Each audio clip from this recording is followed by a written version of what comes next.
odd way for a Virginian to come home again, arriving at Monticello by way of Quincy, but that is how it happened.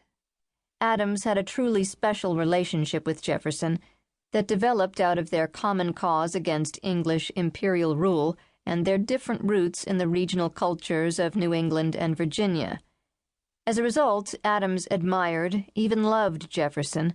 They sustained a 50-year friendship that culminated in an exchange of letters in their twilight years that most historians regard as the intellectual capstone to the achievements of the revolutionary generation. But Adams also disagreed profoundly with Jefferson's version of the American Revolution. Indeed, he thought that Jefferson's entire political vision rested on a seductive set of attractive illusions. The more I read, the more I concluded that Adams was right. For the first time, I began to see Jefferson critically and ironically. My clinching commitment to a book-length study of Jefferson came in the process of writing an essay for the inaugural issue of Civilization about Jefferson's somewhat problematic place in contemporary American culture. If my work on Adams had given me a new perspective, my essay for Civilization gave me a fresh appreciation of Jefferson's resonance as an American icon. One could work for several years on Adams and enjoy splendid isolation. But working on Jefferson was like entering a crowded room in which there were always several ongoing conversations, and the constant buzz suggested that more was at stake than the resolution of merely historical questions. Jefferson was electromagnetic. He symbolized the most cherished and most contested values in modern American culture. He was one of those dead white males who still mattered. These evolving thoughts became not just the reasons for writing a book about Jefferson, but also the decisive influences on the shape of the book itself.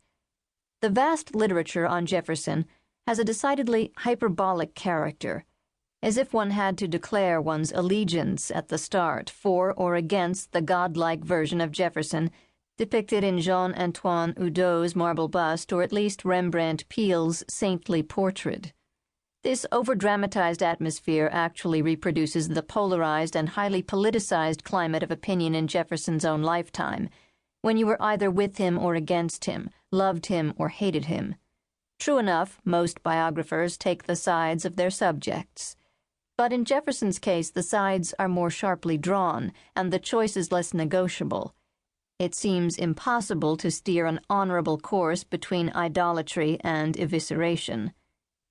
That is precisely the course I have tried to pursue in the pages below, inspired by the example of John Adams, to believe that affection and criticism toward Jefferson are not mutually exclusive postures, rooted in the assumption that no authentically human creature who ever walked the earth could bear the mythological burden imposed on Jefferson, convinced in my own mind that youthful infatuations must go the way of youth, that all mature appraisals of mythical figures are destined to leave their most ardent admirers somewhat disappointed.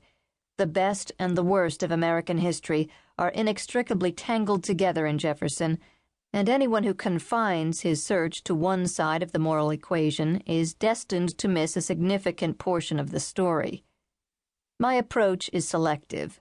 One early reader even called it cinematic, but maintains a traditional commitment to chronology.